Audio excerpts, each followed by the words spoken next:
My name is Keeshemah Johnson. I am the partner of Maurice Austin. I am 47, will be 48 in October.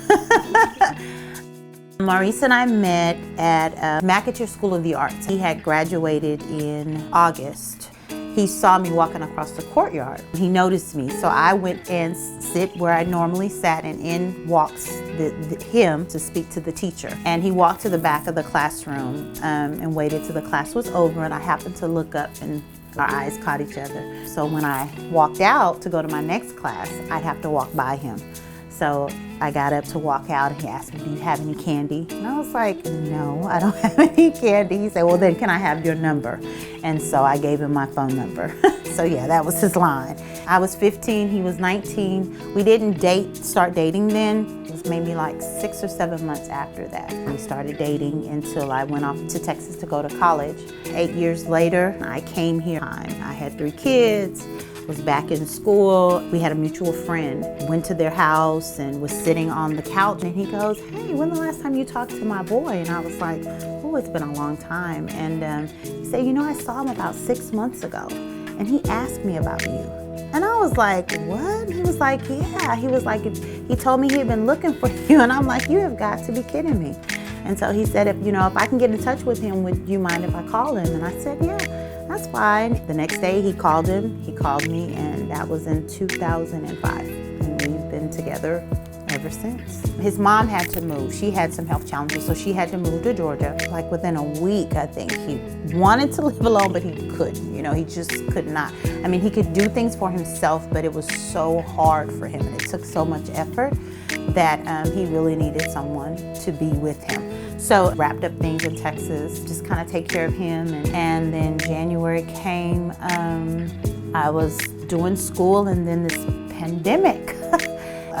We were locked in here, helping him during the day and also doing the virtual, which I made a classroom in the bedroom. That closet door became my backdrop and my whiteboard, and just me and him, we'd go to the grocery store or Walgreens, and for us it was, heavenly. Then, watch TV, movies, and just ate ourselves into a coma.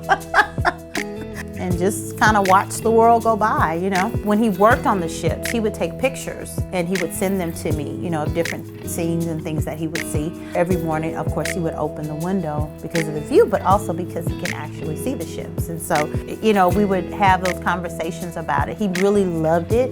He really loved being a longshoreman. He was very proud of it. He just didn't think that there was this big virus, going around, and, that it was really causing that much of a havoc. I say that because the only reason for him to believe that it was actually happening was for him to catch it. But we got ready. I got up the next morning. He did come in and sit at the table, but he really didn't, he was just kind of not himself. So I was thinking maybe he's catching a bug or something, and he just said, I'm just not feeling well. His pressure was high Saturday. Sunday, I cooked and tried to get him to eat. He just a little bit. His pressure was high again, and so I was like, do you want to go to the hospital? No, I'm fine. I said, if you continue, I really would feel better if you would go to the hospital. So Monday morning, I got up, and I noticed his breathing was really shallow, and we took him to the ER. I dropped him off. Of course, I couldn't go in the hospital, and it's about 3 hours later, I called and they told me that he had tested positive for COVID. He was responding. He was able to talk. So Wednesday night, they put him on the ventilator. Thursday, they tried to take him off. He wouldn't wake up, and it just didn't get any better. His body started to deteriorate. Friday morning, they begin to say, things like, we're just not sure. We think that, COVID is just, taking over, and we don't think he's going to,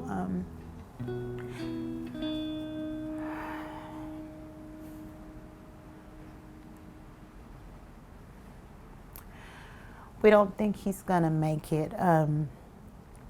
That night, Friday night, do you want to see him? And I said, yeah. She said, I don't think he's gonna make it. And so I had to go to let him know that I was going to be okay.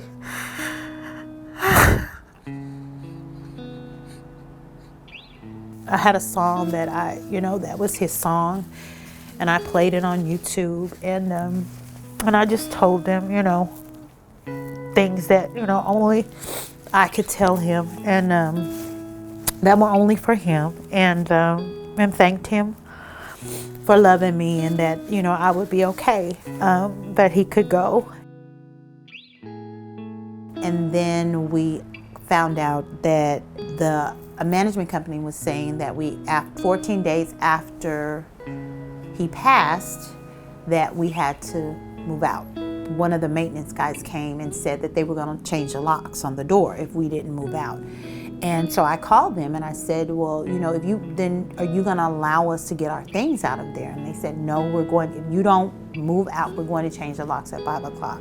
So it just so happened that one of the guys, the maintenance guy who he sent to change the locks, knew Maurice. And he told him, he said, I can't do that. I just can't do it.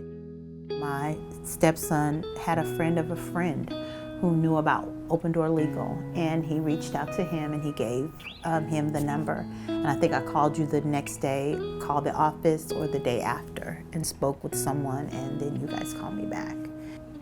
It was just like, I just felt like my whole life, my footing, what do I do next? How do I even plan? And where do I even start?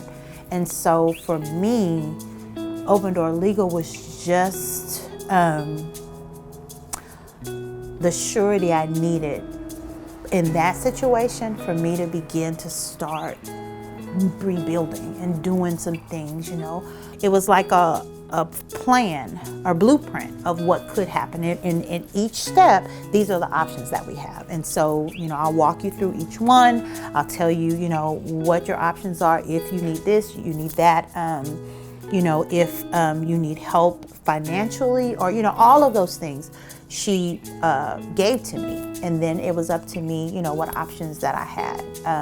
Very clear about if, they do evict you, then we'll find you somewhere else. You're not going to be on the street. That was one of the things that really helped.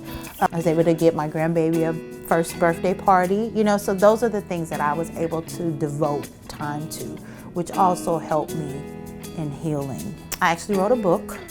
I just needed to tell our story, and I needed to tell it from my point of view. I believe that it was his way of telling me that he was okay, and that he expected me to do what we said we would do. Help is available, they just have to ask. Everybody needs help. I'm not a lawyer. I don't know, what rights I have. That's not my profession, but I can definitely ask a question to see if, I do have rights. Today is June 27th. It would be Maurice's 52nd birthday, and we are going to turn it up just like you would want us to do. Love you forever.